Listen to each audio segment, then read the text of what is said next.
Hello friends, welcome to DentTuber. Friends, today we are going to discuss Hpsc dental examination previous year question paper of the year 2012. We will discuss some of the questions from this paper, and in the subsequent videos we will discuss remaining questions, and then we will discuss the 2010 question paper. And apart from this, if any other question paper is available with any of you people, you may please share that in the comment section. And before we begin, if you have still not subscribed to my channel, please subscribe the channel, like my videos, and share the videos and channel as much as possible, so that maximum people can take benefit. So let us begin, friends. The congenital absence of many teeth is termed as hypodontia, anodontia, oligodontia, diphyodontia. So answer is going to be oligodontia. Hypodontia is absence of teeth from 1 to 5 teeth. Anodontia is the congenital absence of all teeth, and oligodontia is absence of more than 6 teeth. Diphyodontia is generally the animals having sets of teeth, that is primary and permanent, are known as diphyodonts. The genetic disorder defined as the absence of all teeth. It usually occurs as a part of a syndrome that includes other abnormalities. Hypodontia is defined as a developmental absence of one or more teeth, excluding the third molars. Hypodontia is the genetic in origin and usually involves the absence from 1 to 5 teeth. Oligodontia is a rare genetic disorder which represents the congenital absence of more than 6 teeth in primary, permanent, or both dentitions. The most commonly affected tooth are the permanent second molar and the upper lateral incisors. It is usually a part of the syndrome and seldom occurs as an isolated entity. Genes responsible for non-syndromic oligodontia are found to be MSX1 and PAX9 genes. Diphyodont is any animal with two successive sets of teeth, initially the deciduous set and consecutively the permanent set. So the question says the congenital absence of many teeth. Had it been saying the congenital absence of all teeth, then the answer would have been anodontia. But here it says congenital absence of many teeth, not congenital absence. Absence of many teeth. So the answer is going to, it says congenital absence. The answer is going to be oligodontia. So let us move on to next question. The abnormal loss of tooth structure due to non-masticatory, non-mechanical means: erosion, abrasion, adhesion, abfraction. Let us see the definitions of each of these terms, though these are very easy terms. Erosion is the wearing away of the tooth surface by an acid which dissolves enamel and the dentin. There are a variety of ways that tooth structure is lost. Food-based dental erosion was first described in 1892 amongst Senegal lemon pickers. Food and beverages can dissolve tooth structure if they are acidic enough. So, gastric regurgitation is another cause of tooth erosion, and apart from this, exposure to environmental substances can also lead to erosion. And in rare cases, some individual saliva is so acidic that it can dissolve the exposed dentin surface. So this is known as idiopathic erosion. So basically, erosion is because of chemical means. We can say it is neither masticatory nor mechanical. So answer is erosion. And adhesion is the wearing away of the incisal or the occlusal surfaces of teeth as a result of functional or parafunctional tooth-to-tooth contact. That means it is mechanical.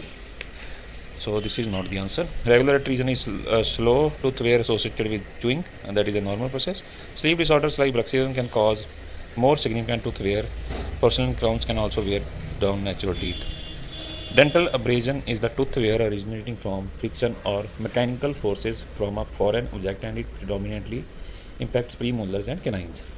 Okay, so there is a V-shaped wedge or indentation formed at the of the tooth at the gum margin, and it appears worn, shiny, and is often discolored at the cervical margin. So causes of abrasion are mostly faulty toothbrushing and biting your nails, chewing on pens, pipe smoking, and dental clasps can also cause abrasion.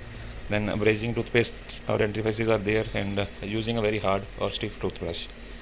Then abfraction. Abfraction is tooth wear from the flexural forces. When the tooth flex under pressure, they touch each other, creating tension on one side. That is, it will cause V-shaped depression and compression, or C-shaped depression on the other side of the tooth. So the researcher believes enamel, especially at the CEJ, undergoes this pattern of destruction by separating the enamel rods. So this abfraction is also, you can say, it is mechanical because it involves tooth-to-tooth contact. Abrasion typically look like a wedge or V-shaped indentation of the tooth at the gum margin. Okay, this we have already discussed, but this is just a slight differentiation between abrasion and abfraction. Nap fracture may appear as V-shaped depression on the one side of the teeth and C-shaped depression on the other side. Greater palatine foramina is located distal to the apex of maxillary first molar, second premolar, canine. Answer is second molar. The greater palatine foramen is the opening in the posterior hard palate of the greater palatine canal, which is formed between the articulation of maxillary bone and the greater palatine sulcus of the bone. The canal is also known as pterygopalatine canal. So this is a brief about greater palatine foramen. A small accessory canal branches off it and causes more posteriorly. The lesser palatine canal foramen is located just anterior to the lateral palatine foramina. It transmits the greater palatine nerve and vessels to the palate. Next question: how long should one wait for before obtaining biopsy of an oral ulcer? 4 days, 7 days, 14 days, 30 days. Answer is 14 days, friends. Almost all ulcers caused by trauma will heal within 14 days. Therefore, any ulcer that is present before 2 weeks or more should be biopsied. Biopsy is also indicated in some of the following instances: pigmented lesions, either black or brown, when tissue is associated with paresthesia. This is often an ominous sign. If a lesion suddenly enlarges, it should be biopsied. The absence of which layer of dentin predisposes it to the internal resorption by cell present in the pulp. Ventral dentin, predentin, circumpulpal dentin, secondary dentin. The answer is option B, that is predentin. What is predentin? Predentin is the newly formed dentin before calcification and maturation. It is the innermost portion of the dentin and is located adjacent to the pulpal tissue. It is usually thick where active dentinogenesis occurs. Its presence is necessary for maintaining integrity of the dentin since its absence appears to leave the mineralized dentin vulnerable to resorption by odontoclast. Which ligament is most likely to get damaged while giving an inferior alveolar nerve block injection? Sphenomandibular ligament, stylomandibular ligament, temporomandibular ligament, pterygomandibular raphe. The answer is option A, sphenomandibular ligament. Let us move on to the next question. Which of the following is not a characteristic of general shock? Increased vascular resistance, bradycardia, myocardial ischemia, adrenergic response. The correct answer is option B, bradycardia. Next question. The nerve block is induced by local anesthetic by decreasing the permeability of sodium ions, calcium ions, chloride ion, potassium ions. The answer is option D, that is sodium ions. The mandibular left second molar of a 14-year-old body is uncorrupted. The radiograph shows a small dentinerous cyst surrounding the crown. What is the treatment of choice? Surgically extract the unerupted second molar, uncover the crown and make it exposed, prescribe an anti-inflammatory medication, and schedule a follow appointment in 6 months. No necessary treatment at this time. In my view, the answer is uncover the crown and keep it exposed. If you have different views, please share it in the comment section, friends. Next question. Osteomyelitis usually begins in the medullary space involving periosteum, soft tissue, cortical bone, cancellous bone. The answer is option A, that is periosteum. So, this philometric analysis measurement is characteristic in class 1 malocclusion. SNB angle of more than 84 degree, ANB angle of less than 4 degrees, SNA angle of less than 78 degrees, SNB angle of less than 10 degrees. So the correct answer is option C, that is SNA angle of less than 78 degrees. Next question, friends. Which of the following is not a functional appliance? Frankel, quad helix, Clark, twin block, Herbst. The answer is option B, that is quad helix. Next question, friends. A headgear appliance is used for encourage traction, both encourage and traction, neither encourage nor traction. The answer is option C, that is both encourage and traction. Which of the following is not the generalized cause of failure or delayed tooth eruption? Hyperparathyroidism, Down syndrome, hereditary gingival fibromatosis, rickets. Option B, C and D, that is Down syndrome, hereditary gingival fibromatosis, rickets, they are the causes of generalized failure or delayed tooth eruption. However, hyperparathyroidism is not the cause. So the correct answer is option A, that is hyperparathyroidism. So which of the following material is not used for arch wires? Stainless steel, it is used. Beta titanium is used. Nickel titanium is used. White titanium. So this is the correct answer. Option D is the correct answer. Which condition is appropriately treated at an early age? Posterior crossbite with a functional shift, deviated midline in the absence of a functional shift, mild crowding of lower permanent incisors, 2 deciduous molars in crossbite. The correct answer is option A, friends, that is posterior crossbite with functional shift. So what is posterior crossbite? Posterior crossbite is defined as any abnormal buccal lingual relation between opposing molars, premolars, or both in centric occlusion. Okay, it can involve the molars, premolars, or both. And the most common form of posterior crossbite is a unilateral presentation with a functional shift of the mandible towards the crossbite side. So mandible will shift towards the crossbite side. So what is the etiology? Etiology, it can be skeletal, muscular, or dental factors. Then there can be genetic, congenital, environmental factors. Then there can be functional factors such as from the oral habits like digit sucking, such as some thumb sucking. And then there can be a small maxilla to mandible ratio may arise from genetic or environmental factors.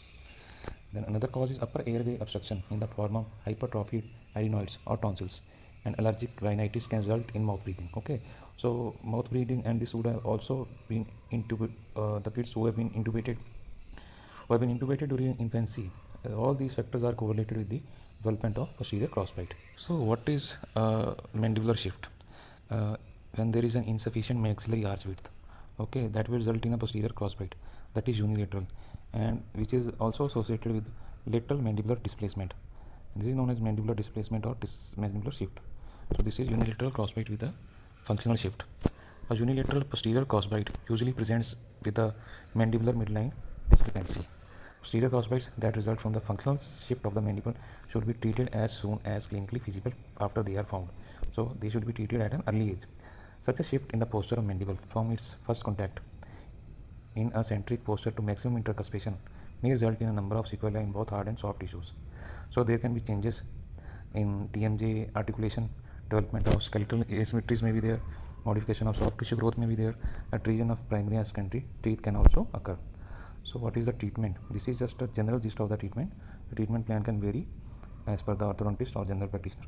Treatment of functional posterior crossbite involves expansion of the maxillary arch and removal of occlusal interferences and elimination of the functional shift. So this is the basic treatment. Expansion of the maxillary arch can be rapid maxillary expansion, slow maxillary expansion, a quad helix may be used. There can be number of way in which this basic treatment protocol can be done. So friends, Poor man's cephalometric analysis is performed. Dental cast analysis, facial profile analysis, photographic analysis, full face analysis. It means which of the following is known as a poor man's cephalometric analysis. Answer is option B, that is facial profile analysis. So, what is the explanation? Facial profile plays an important role in the treatment plan as it shows the anterior posterior position of the jaws, lip posture, lip prominence, vertical facial proportions, and mandibular plane angle. As the technique of facial profile analysis has sometimes been called as poor man's face cephalometric analysis. Next question: which of the following would provide the most valuable information predicting the time of pubertal growth spurt? Hand wrist radiograph, height waist table, presence of secondary sexual characteristic, stage of dental development. Answer is hand wrist radiograph. One of the main objectives of taking hand wrist radiograph is to determine the amount of growth and get use of it in patients with skeletal discrepancy during adolescence. Further, this will help in the selection of the appliances required, the course of the treatment, and retention after active orthodontic therapy. Next question. During the serial extraction case, which teeth is not typically removed? Primary canines, permanent first premolars, permanent first molars, and permanent second molars. The answer is option B, option D, that is primary second molars. So, what is serial extraction? What is the definition? According to Prophet, timed extraction of primary and ultimately permanent tooth relative to relieve severe crowding, according to Devil. An orthodontic treatment procedure that involves the early removal of selected deciduous and permanent teeth in predetermined space sequence. As per Stobart, a timed planned removal of certain deciduous and permanent teeth in mixed dentition cases with dentoalveolar disproportion. So, a little bit history about serial extraction. Robert Binon was the one to primarily explain serial extraction. Chelgren in 1929 coined the term serial extraction. Nance is known as the father of serial extraction. And then there are other pioneers who advocated serial extraction. There are Horst, Tweed, Dull, Jack Dale, and Horst named this technique of serial extraction as guidance of eruption. What is the principle of serial extraction? Serial extraction is based on two basic principles, that is arc length, tooth material discrepancy, physiologic tooth movement. What are the indications of serial extraction? Severe crowding with arch deficiency of 8 to 10 millimeter or more. In class 1 malocclusion with no skeletal disproportions and showing harmony between skeletal and muscular system with normal overbite and good skeletal profile. Tooth size or jaw size discrepancy, absence of physiologic spacing, lingual eruption of permanent lateral incisor, malposition or impacted lateral incisor that erupt palatally out of the earth, abnormal or asymmetric primary canine root resorption, labial stripping or gingival recession, usually of the lower incisor, mesial eruption of canines over lateral incisors, unilateral deciduous canine loss and shift to the same side, abnormal eruption direction and eruption sequence, ankylosis, etc. What are the contraindications of serial extraction? Congenital absence of teeth providing space, mild to moderate crowding, deep or open bites, severe class 2, 3 dental of skeletal or dental origin, cleft lip and palate, spaced dentation, anodontia, oligodontia, midline diastema, day lacerations. Advantages: psychological trauma can be avoided, reduces the duration of multi-banded treatment. Physiological treatment, because it involves the guidance of teeth into normal position, making use of physiological forces. Better oral hygiene, reduces cost of treatment, more stable results, lesser retention period is required. What are the disadvantages of serial extraction?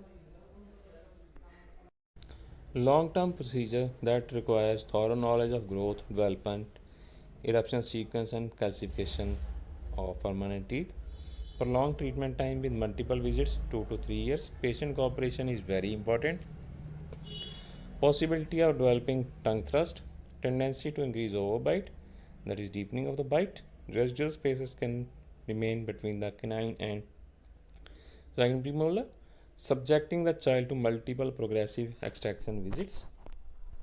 So what are the methods? There are mainly three methods of serial extraction. Double method, advocated in 1954. It involves the eruption of C, D and 4, that is deciduous canine, deciduous first molar and the first premolar. Tweed's method is D4C. It was advocated in 1966. The sequence of eruption is D, that is first primary molar, then the first premolar, and then the first deciduous canine. And Nance method is D4C. So let us discuss briefly all these three methods. Tweed's methods, all deciduous first molars are extracted at the age of 8 years. First in premolar erupted. After first premolar erupts, premolar along with deciduous canine is extracted. Permanent canine erupts. So figure 3b illustrates the Tweed's method. Then is the double method, extraction of deciduous canine at the age of 8.5 years. Then extraction of the first deciduous molar after an year or so, and which is followed by the eruption of first premolar, and subsequently first premolar is also extracted, and then leads to the eruption of permanent canine. So this figure illustrates the Devil's method. Nance technique, all the deciduous molars are extracted at the age of 8 years, followed by the extraction of the erupting first premolar. Then deciduous canine is extracted. So later on the permanent canine erupts. So this figure represents the Nance technique. So this is briefly about the techniques of the serial extraction. We may make a separate video for serial extraction in detail. So next question, in which region the bone eruption is responsible for the lengthening of maxillary arch, palate, tuberosity, incisor, zygomatic? Answer is B. Answer is option B, that is tuberosity. Once bone is formed, it grows by interstitial growth only, appositional growth only, both interstitial and appositional growth, degenerative changes into bony structure. Correct answer is option C, that is both appositional and interstitial growth. Which of the following is the least important diagnostic aid in recognizing the early stage of gingivitis? So it is asking which is the least important: bleeding upon probing, gingival color, pocket depth, stippling of the gingival tissue. The correct answer is option C. Option C, that is pocket depth. Next question. Which of the following needs to be evident in order to make a diagnosis of periodontitis? So which of the following needs to be evident? Bleeding, pocket depth of 5 mm or more, radiographic evidence of bone loss, a change in tissue color and tone. The answer is option B, that is pocket depth of 5 mm or more. Highest rate of implant failure occurs in type 1 bone, type 2 bone, type 3 bone, type 4 bone. The correct answer is option C, type 3 bone. Next question. Which of the following occlusal conditions would exert lowest amount of biting force under normal circumstances? Complete denture resting on soft tissues, complete denture supported by implants, fully dented occlusion, maxillary complete denture opposing natural teeth. The answer is option A, that is complete denture resting on soft tissues. The greatest aesthetic challenge for the restorative dentist occurs in patient having a high smile line, thick periodontal biotype, high smile line, thin periodontal biotype, low smile line, thin periodontal biotype, low smile line, thick periodontal biotype. The answer is option B, that is high smile line, thin periodontal biotype. Which of the following condition is not a contraindication to dental implant placement? Diminished healing capacity of patient tissues, current chemotherapy for the treatment of cancer, advanced patient age, history of radiation therapy to the maxillofacial complex. So they are asking which of them is not a contraindication. So all other have to be contraindication and one has to be not to be the contraindication. So the correct answer is option C, that is advanced patient age. Next question. Gingival fiber consists of type 1 collagen, type 2 collagen, type 3 collagen, type 4 collagen. The answer is option A, that is type 1 collagen. Cellular cementum in contrast to acellular cementum. Okay, the cementum that is resorbing, a newly formed cementum, the part of cementum that is adjacent to enamel, cementum that contains cementosite. So basically, which of the following is the difference between cellular cementum and acellular cementum? So the correct answer is option D, that is cementum that contains cementosites. Which two bacteria are the most common bacteria in endodontic infections? So they are asking the most common bacteria: Porphyromonas species and bacteroids, Melanogenica, Eubacterium and Fusobacterium, Actinomycetes and Spirochetes, Vollinella and Veillonella species. The correct answer is option A, and that is Porphyromonas species and bacteroides Melanogenica. Which of the following are not found in the pulp? Reticulin fiber, collagen fiber, proprioceptive nerve fibers, myelinated nerve fibers. The answer is option C, that is proprioceptive nerve fibers.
Pernicious anemia is caused by the malabsorption of vitamin A, vitamin B12, vitamin C, vitamin E.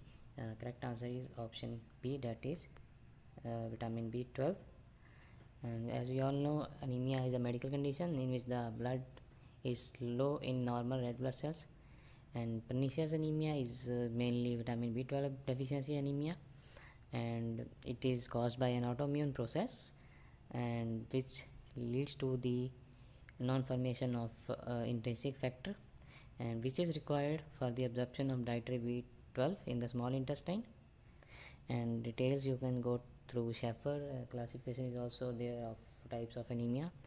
And let us begin, go to next question. Which of the following is not the prominent toxic effect of mercury? Xerostomia, irritability, loosened teeth, tremors. The correct answer is option C, that is loosened teeth. Immediate denture should be preferably realigned after 1 month and 3 months post extraction, 4 months and 7 months post extraction, 5 months and 10 months post extraction, 1 year and 2 years post extraction. The answer is option C, that is 5 months and 10 months post extraction. Recontouring of the healing ridge progress rapidly for 4 to 6 months and does not become stable in form until 10 to 12 months. That is, the healing progresses rapidly from first 4 to 6 months and it becomes stable in 10 to 12 months. So due to this, immediate dentures become progressively ill-fitting. Hence they should be realigned 5 months and then 10 months after delivery in order to compensate for contour changes. A reverse 3/4 or 3/4 crown is most frequently fabricated for a maxillary molar, mandibular molar, mandibular premolar, maxillary premolar. It is mandibular premolar, option B. The reverse 3/4 crown is used on mandibular molar to preserve the intact lingual surface, and it is useful on fixed partial denture abutment with severe lingual inclinations. The incisal edge of maxillary teeth should touch the wet dry line of the lower lip while creating TS sound, F and V sound, P and B sound, S sound. The answer is option B, that is F and V sounds. Posterior palatal seal for maxillary denture is placed 3 mm posterior to the vibrating line.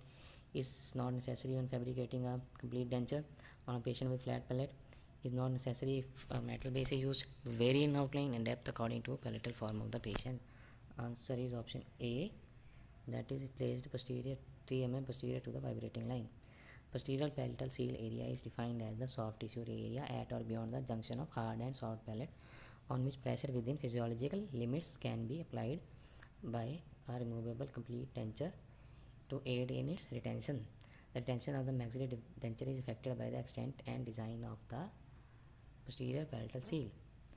Strain hardening or work hardening are best described as hardening deformation of a metal at room temperature, hardening deformation of a metal at very high temperature, softening of metal by controlled heating and cooling, softening of a metal at room temperature. Answer is option A, that is hardening or deformation of metal at room temperature. Burkitt's lymphoma is associated with herpes virus, Epstein-Barr virus, cytomegalovirus, human papilloma virus. Answer is option B, that is Epstein-Barr virus. The most common neoplasm seen in AIDS patient is, this is very easy question, non-Hodgkin lymphoma, squamous cell carcinoma, basal cell carcinoma. Answer is option D, that is Kaposi sarcoma. Kaposi sarcoma is caused by a virus called the human herpes virus 8 HHV8, also known as Kaposi sarcoma associated herpes virus or KSHV. This is very important. The prime factor that initiates myofascial pain dysfunction syndrome is MPDS, is trauma, muscle spasm, periodontal disease, tumor. The answer is option B, that is muscle spasm.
one of the following communicable diseases commonly infect dental health personnel? AIDS, hepatitis B, hepatitis C, SARS, SARS. The answer is option B, that is hepatitis B. Friends, hepatitis B virus infection is the most important infectious occupational hazard in the dental profession, and there are few reports which suggest the following, that hepatitis B is the most infectious occupational hazard in dental profession. One is that significantly higher incidence of hepatitis B infection amongst the dental staff. Further, a higher rate of HBV infection, especially among the oral surgeon, periodontist, and the endodontist. Now, about the prevention part. To decrease the burden of hepatitis in dental care workers, it is recommended that the dental professionals should receive immunization against hepatitis virus and should use individual protective equipments such as gloves, hand caps, masks, etc. So this is all about today's video, friend. Uh, uh, if you have any feedback, suggestion, queries, or correction, please feel free to go to the comment section, and please subscribe to my channel, like the video, and share the channel with your friends so that maximum people can take benefits. Thank you so much, friends. We will be back soon with a new video soon. Take care, friends.